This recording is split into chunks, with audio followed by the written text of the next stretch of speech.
cocaine, weighing approximately 1 kilogram.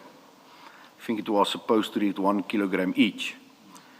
They were entered into Isipingo with a reference number. Warrant Officer Perumal of Isipingo SAPS indicated that they did not have space to store such volume of narcotics. A provincial office was notified of the lack of storage facility at the station and at FSL. Now, are you aware of where General Senona would have gotten the version that Warrant Officer Perumal said that there wasn't any space at Isipingo to store the drugs?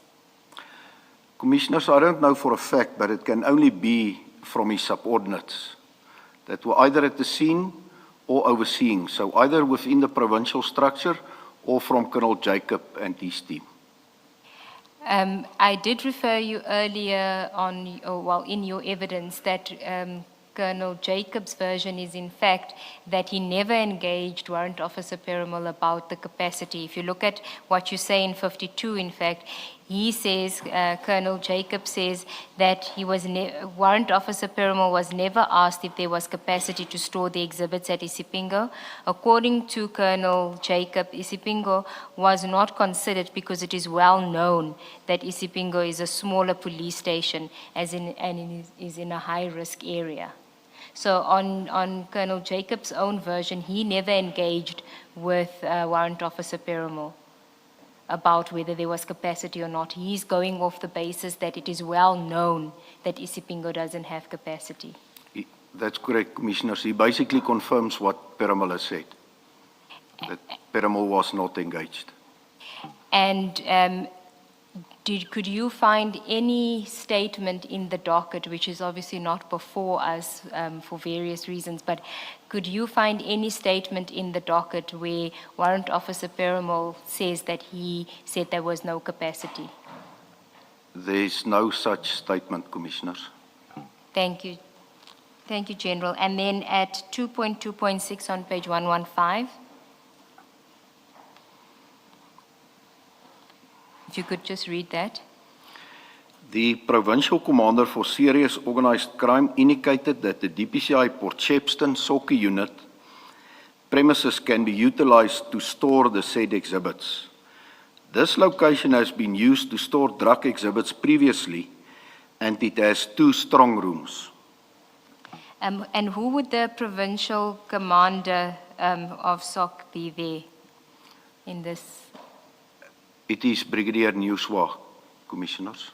Okay, so Brigadier Nuswa would have been the one that indicated that the DPCI Port Shepstone can be used. That's correct.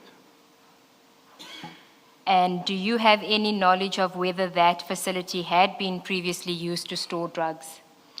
I do not have any such knowledge, Commissioners. And can you describe?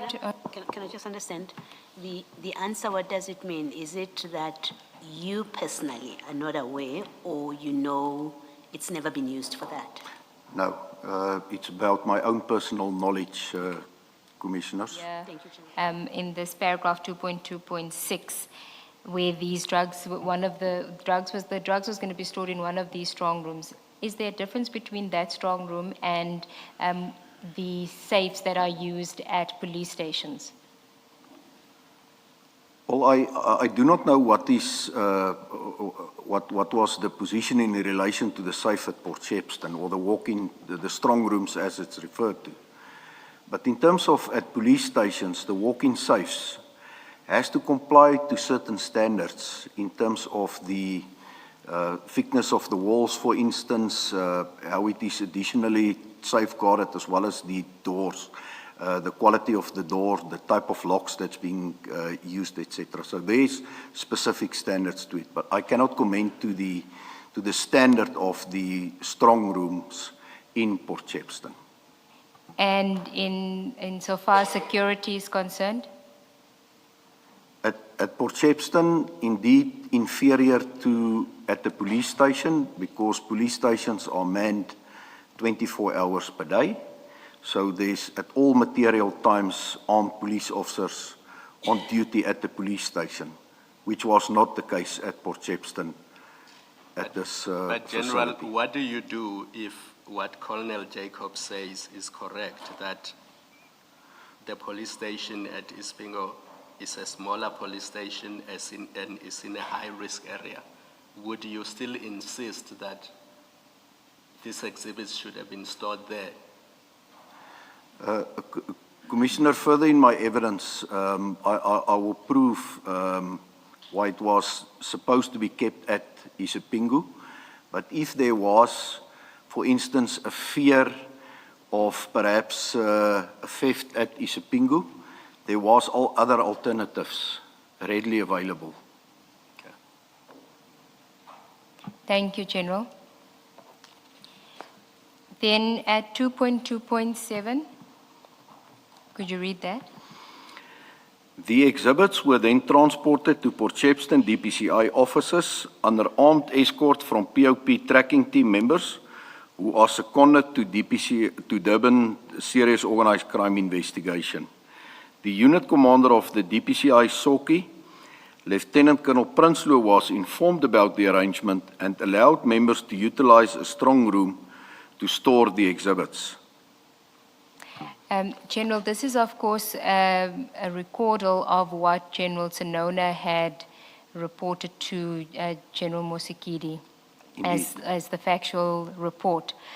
Where did you get, because earlier on you gave evidence that General Senona was present when the drugs were stored. He doesn't mention this in this factual report of his, that he was present.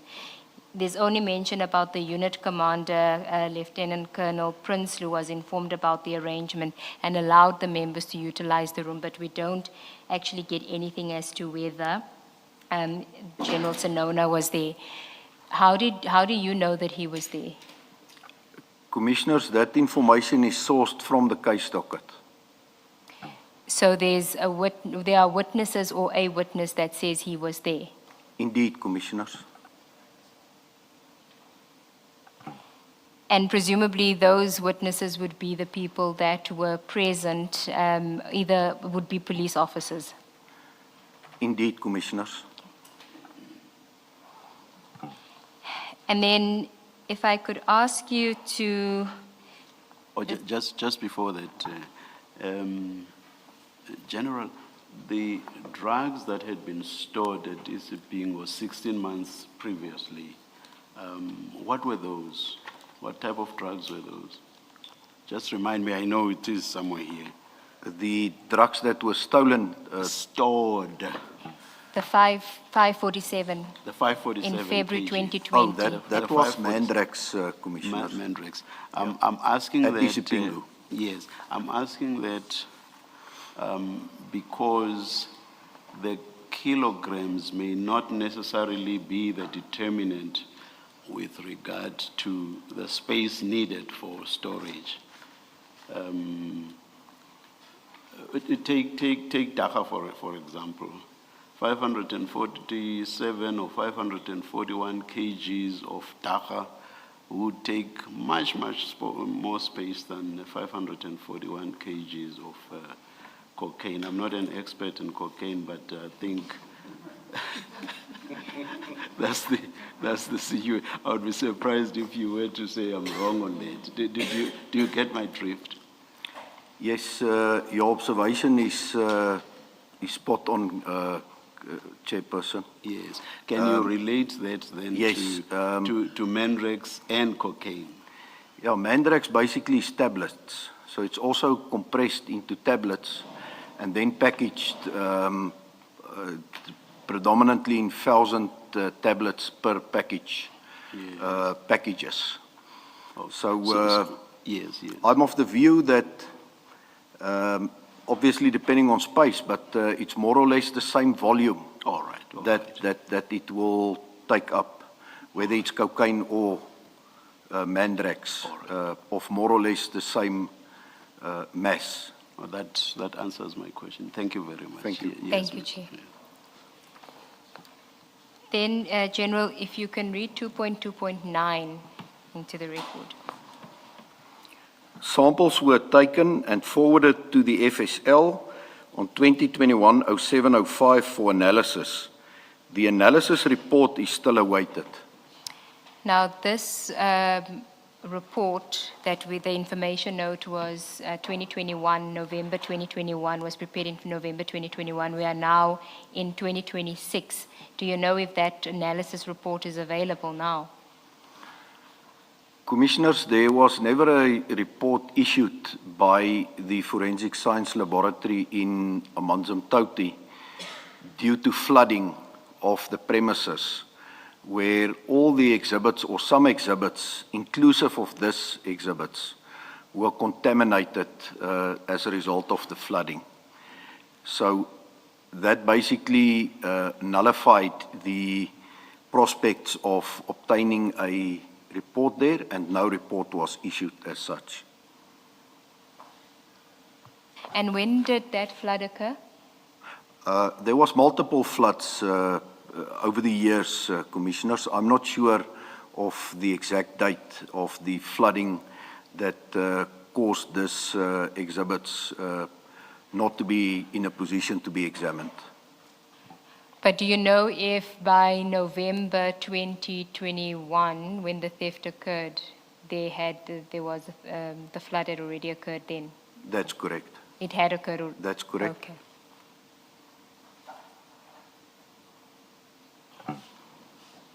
Then, if we can go back to your statement, paragraph 52. Sorry, we're done with 52. If we can go to 53. I just checked, I think the floods were in May 2022. Yeah. Commissioner, that premises specifically was prone to flooding. Even before that major flooding of 2022, I can recall that. So it was a separate incident? So yes, there were separate incidents. But you don't know which flood it was, that it's presumably in the docket somewhere? No, I do not have detailed knowledge of that. Thank you.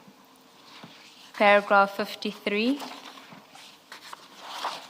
You're referring to the Colonel Jacobs version that Isipingo it's well known that it is a smaller police station and is in a high-risk area.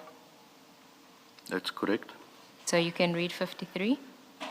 I find this explanation quite strange. The exhibits are supposed to be transferred to FSL within 7 days from the date of storage if the protocol and national instructions are adhered to. In other words, capacity for 541 kilograms was limited to no more than 7 days as intended by the protocol and national instructions.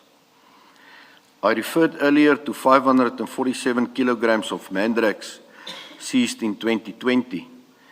This seizure occurred on 5 February 2020 at CHC depot in Prospecton, Durban, where SARS Customs detected a consignment of suspected mandrax.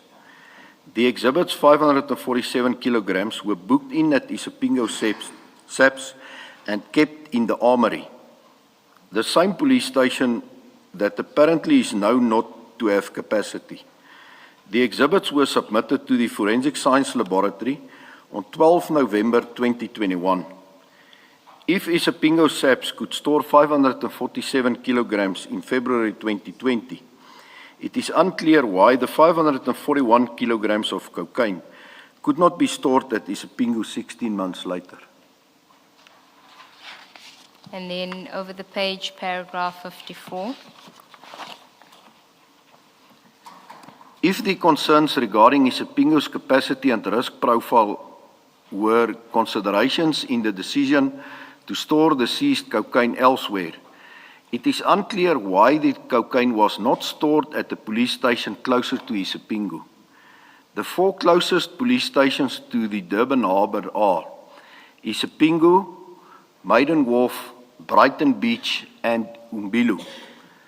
And the reason why we refer to these 4 police stations, Commissioners, is because that is the police stations where, from the list of inquiries that I've drawn, was the stations that were utilized to store the exhibits at. General, we'll get to those lists of inquiries because there's still more homework to be done on that from you. But can you just explain to the commissioners how it came about that you drew that list of inquiries of other drug busts that occurred? Commissioners, based on the facts that came to the fore in relation to the actual seizure of the 541 kilograms and subsequent burglary and theft of it, I took a decision, and all the irregularities that took place there, I took a decision to look at similar seizures from Durban Harbour to determine whether that forms a pattern or if this was an exceptional case. And that's the reason why I have requested a number of other inquiries, similar seizures at Durban Harbour, for further analysis. And one of those inquiries, was it the 30 July 2021, approximately 1,000 kilogram cocaine bust? Indeed, Commissioners. Okay, that we dealt with earlier. That's correct. Okay, then, so you, from those inquiries, you then looked at where those exhibits were stored after they were seized. These are the 4 police stations that you had picked up. It was Isipingo, it was Maiden Wharf, Brighton Beach, and Umbilo. That's correct, Commissioners. Okay, you can then continue with paragraph 55. The distance between Isipingo Police Station and Maiden Wharf Police Station is 20 kilometers. Brighton Beach, between now Isipingo and Brighton Beach Police Station, is 13 kilometers. And between between Isipingo and Umbilo is 17 kilometers. And then from Isipingo to Durban Central Police Station is 24 kilometers. You may continue with 56. I do not know why none of these facilities were considered as alternatives. Instead, the Port Shepstone DPCI Soke Unit premises 100 kilometers from Isipingo Police Station was considered appropriate. Continue. Apart from the proximity to the Isipingo Police Station, I also considered whether these other police stations closer to Isipingo had capacity both in respect of security and space. I looked at seizures before and after the June 2021 cocaine drug bust. I've already dealt with the 547 kilogram mandrax seizure, where the mandrax was stored at Isipingo. I referred earlier to the 1,000 kilogram cocaine bust on 30 July 2021. These exhibits were stored at Maiden Wharf, which is 20 kilometers from Isipingo Police Station.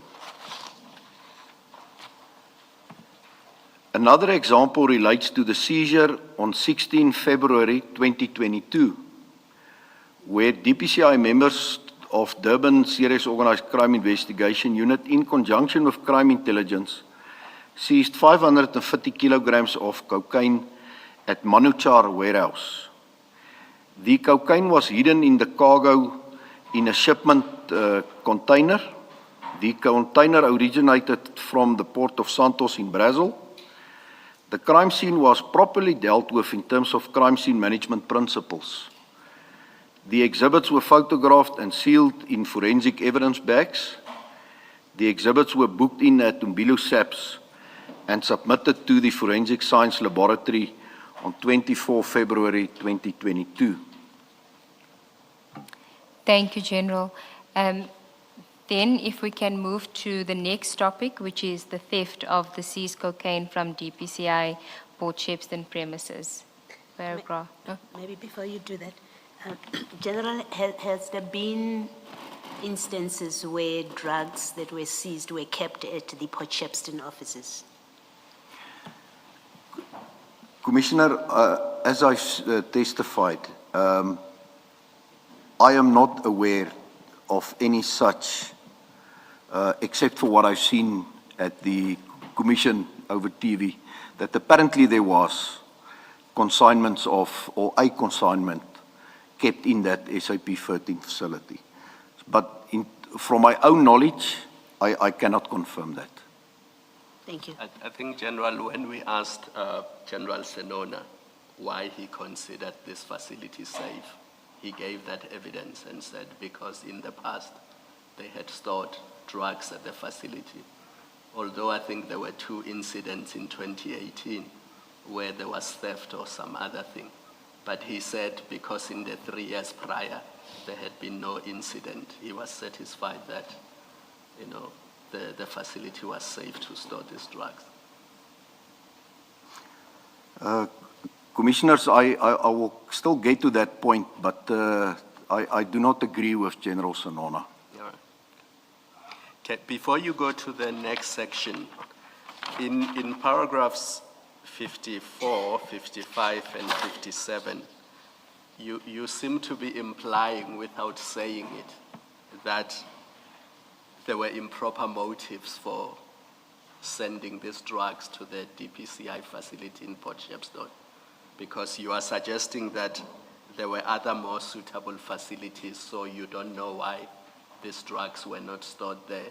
But then you leave it like that. It's almost as if you are implying that there was an improper motive for sending them to this facility. Commissioners, that is why I've said at the inception of this portion of my evidence that I have my own strong views about what transpired here, but it need to be, and there's proof, because the other options was available, and there's proof that those facilities, there was similar or even bigger drug seizures from Durban Harbour kept at that facilities without any problems in the past. So can we leave it at you have a suspicion, but because you don't have the facts, you want to leave it at that? I would prefer that, Commissioners. Thank you. Thank you, sir. General, I'm going to refer to a few issues, 1, 2, 3, 4, 5, 6, 7, about 7 or so, which raise in my mind the following issues or questions. Was it purely a comedy of errors that so many things went wrong? Or is it so that perhaps right from the beginning, the idea was to eventually steal the drugs?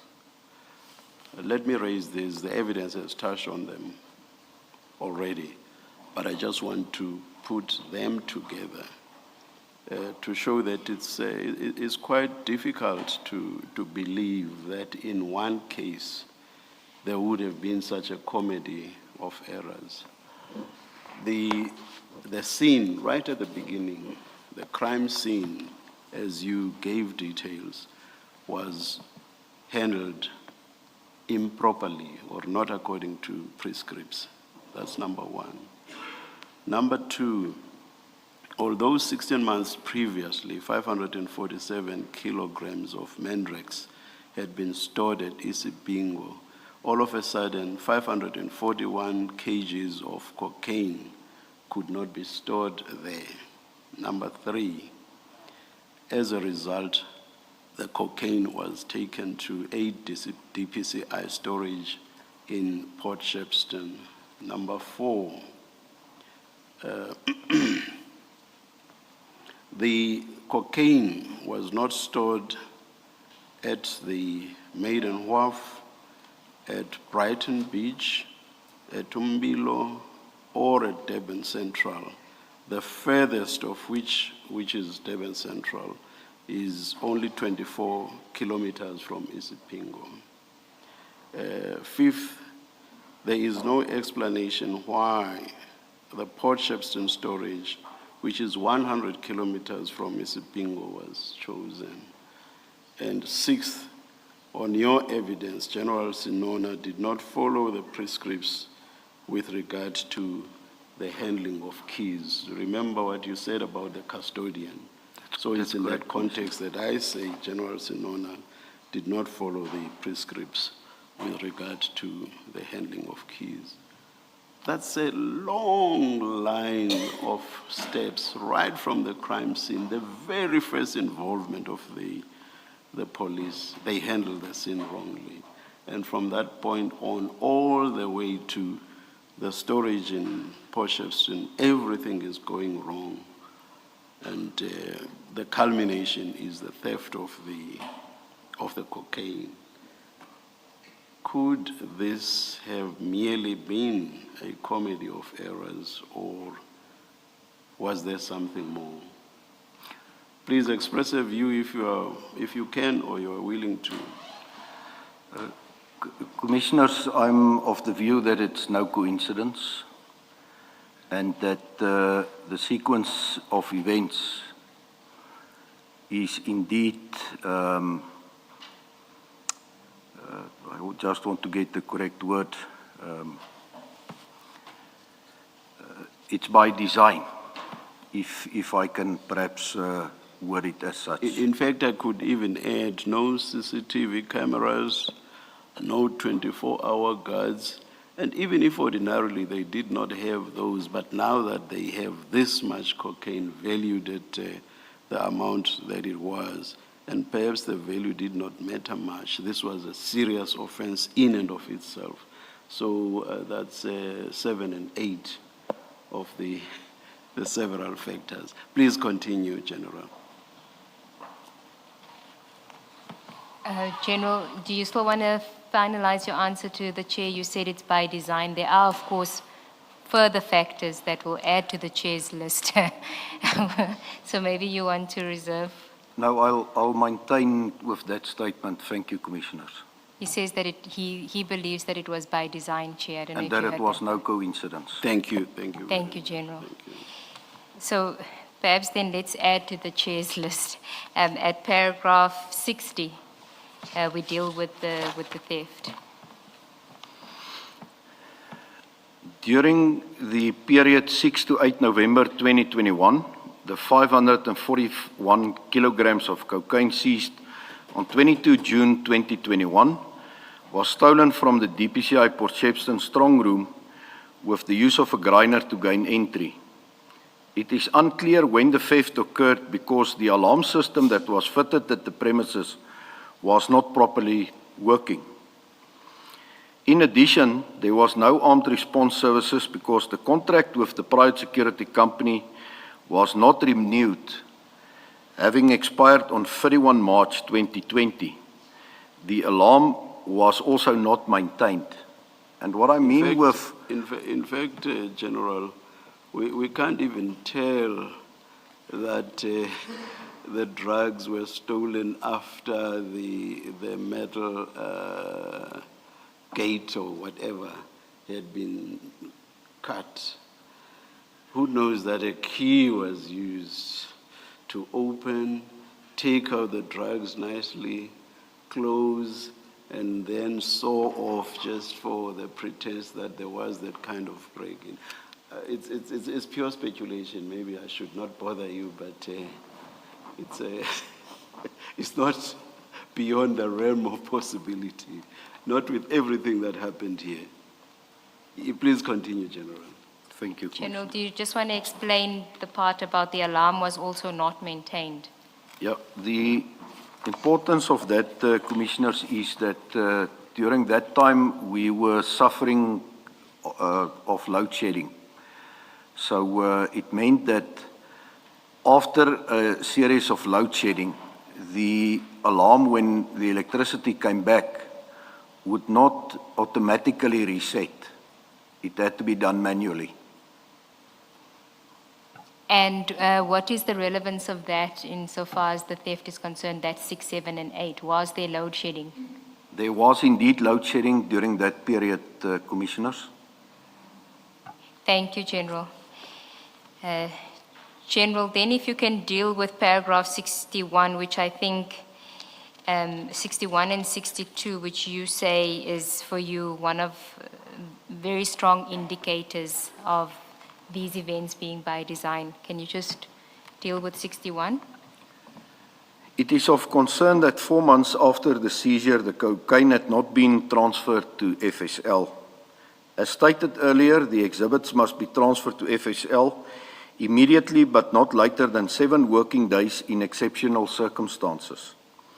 Colonel Jacob indicated that he was informed by FSL that there was no space for the exhibits. This seems to be a regular occurrence. In the other seizures referred to earlier, the reason for non-compliance with the 7-day period appears to also be that FSL has no capacity to receive the exhibits. General, can I just take you back to that last sentence in paragraph 60? The alarm was also not maintained. I understood you to say because of load shedding, whenever power came back on, it had to be reset. Yes, Did I it does understand you correctly? it does not automatically reset, so it had to be reset. So it tells us, Commissioner, that even the battery backup systems were in all probability not fully functional anymore. And whose failing would it have been to make sure that doesn't happen, that the alarm is reset, the battery is always functioning in that center? Well, Commissioner, I believe that the problem emerged subsequent to the contract with a security company expiring on the 31st of March 2020. So it means subsequent to that, there was no link between that alarm system and the security company. And also the equipment per se was not maintained. So new batteries was, for instance, not installed in case of load shedding. Okay, so absent the renewal of the contract, the station or the office couldn't do anything about this alarm situation? No, those type of processes need to be dealt with by supply chain management within the provincial office of the DPCI, or if it's depicted within the fashion that it's perhaps the responsibility of the owner of the building. Okay. I do not know what was the case at Port Shepstone. Thank you. Thanks, General. Thank you, General. And then paragraph 62 on page 23. This may indeed be what FSL communicated to the investigating officers when requests were made to FSL, but I wish to highlight the matter that casts doubt on the veracity of this version. On the 9th of July 2021, a few weeks after the 541 kilogram cocaine seizure, officials seized 700 kilograms of cocaine in Aeroton, Johannesburg. The Aeroton cocaine exhibits were transferred to FSL on 19 July 2021 for analysis and storage. If FSL had capacity on 19 July 2021 to store 700 kilograms, it is unclear why it did not have capacity for 541 kilograms 3 weeks earlier or at any time before the 2021 theft in Port Shepstone. But does FSL have a dedicated space for drugs? I'm just thinking, what if they had in storage something else altogether?